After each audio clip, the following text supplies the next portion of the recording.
its certain negative effects. But as far as the curative effects of alcohol are concerned, that's not forbidden. The orthodox mullahs consider it to be haram in every case, while they know themselves that to save life you can even eat the flesh of swine. So alcohol is less haram than the flesh of swine.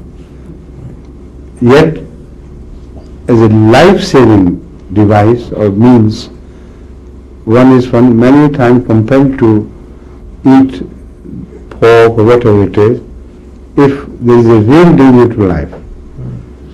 So alcohol or anything else, if it is life-saving, Right. it's not haram. See, because most situations where we would prescribe mouthwashes are not actually life-threatening situations. But where it's not essential as lifesaver, it should be considered haram. Thank you.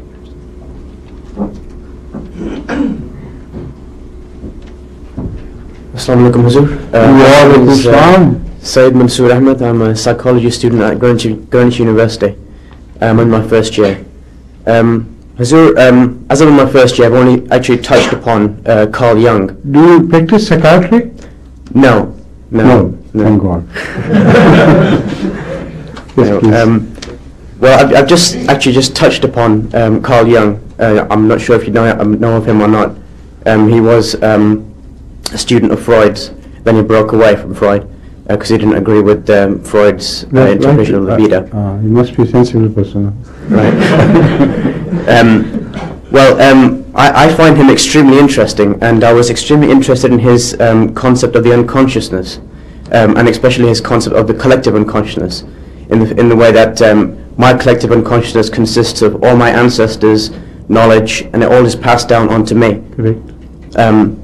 Now I'd like to know. Even the animal's knowledge and experience is passed on to you, and your brain is a storehouse of memory of the past, even when you were not a human in this world.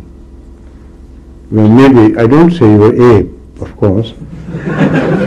What I mean to say is that any form of animal life left its mark on the brain, developing brain. And that brain went on increasing and collecting all the memories of the past, which are never wasted. So this is my personal theory as well, Right. which I found true in application as well. So if he speaks of that, I fully agree with him. Right. My second But question. he is only talking of perhaps human experience and human ancestors. Yes. I go much beyond that. Right. I say all the animal experience has been preserved in your system without your realizing it. And that has gone, for instance, into immunology. All the threats to life of animals created a reaction after a long experience. That reaction is stored in your immunological system. So that is why whenever it is needed to be recalled, you send a homeopathic signal, and it takes time for starting producing that particular antibody in the human factory, Right. which is in the perhaps bone marrows. But it recalls that something from a very remote past and begins to develop your antibody in accordance with the need of the time. My second question is sort of slightly ties in with this one. Apparently, in everyday existence, we use a very small percentage of our brain, the potentialities of our brain. Some people in religions have prescribed disciplines, for example, ritual magic or George Gurdjieff's fourth way, which help to increase this percentage and therefore expand our consciousness. From my limited understanding of Islam, I don't see any disciplines like this in Islam. And if there aren't any, why aren't there any? What? The last part? Disciplines, he doesn't see any disciplines like that in Islam, which extend the use of the brain, the percentage use of the brain. Your question is not clear to me, and it's not clear to them either. Right, I'll just repeat it again. Huh?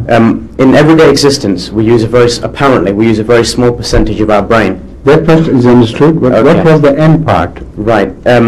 Well, some people prescribe disciplines. For example, there's ritual magic, and there's George Gurdjieff's fourth way, where they do stuff like. You see, this disciplining is essential, but these magic, those people who go for magic in creating discipline, I completely disagree with them. The magic does not produce any discipline in you. The best discipline is created by Islamic teachings. When you study your own self, you critically examine your inner being and have a habit of implying your concentration on yourself with truth. There are two types of introspective studies. One is wishful thinking and trying to imagine things in yourself which do not exist. But some indications may lead you on to those things which are complementary to you in a manner, and you are very happy with such a study. This is spurious. It doesn't mean anything. If you search for defects in yourself with honesty, it is only this which will create discipline. So this magic you are talking about is all hocus pocus. It doesn't create that sense of responsibility at all. Right.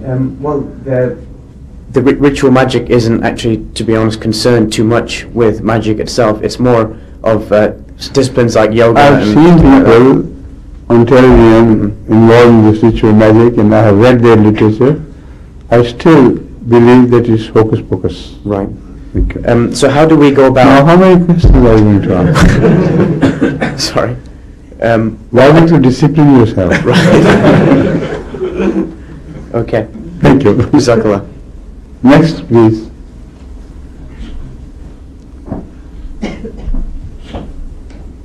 Assalamualaikum, Hazur. Walaikum salam. Come closer, please. My name is Dr. Mansoor Ahmed. Yes. I work in cardiology and care of the elderly medicine in Right. Poole and Dorset Hospital.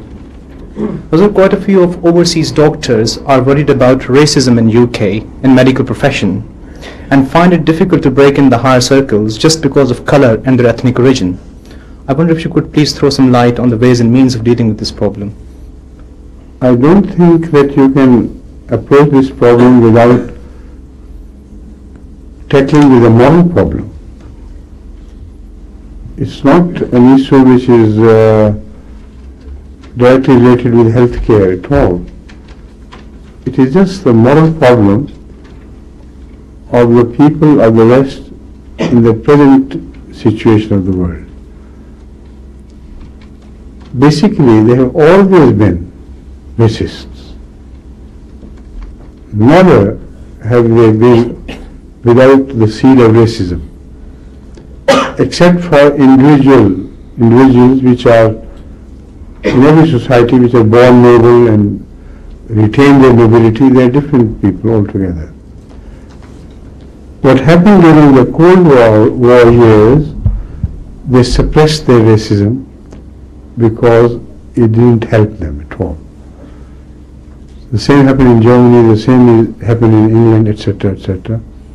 But when the Cold War was over, then these people who didn't belong to their nations or their races, they appeared to be offensive aliens to them.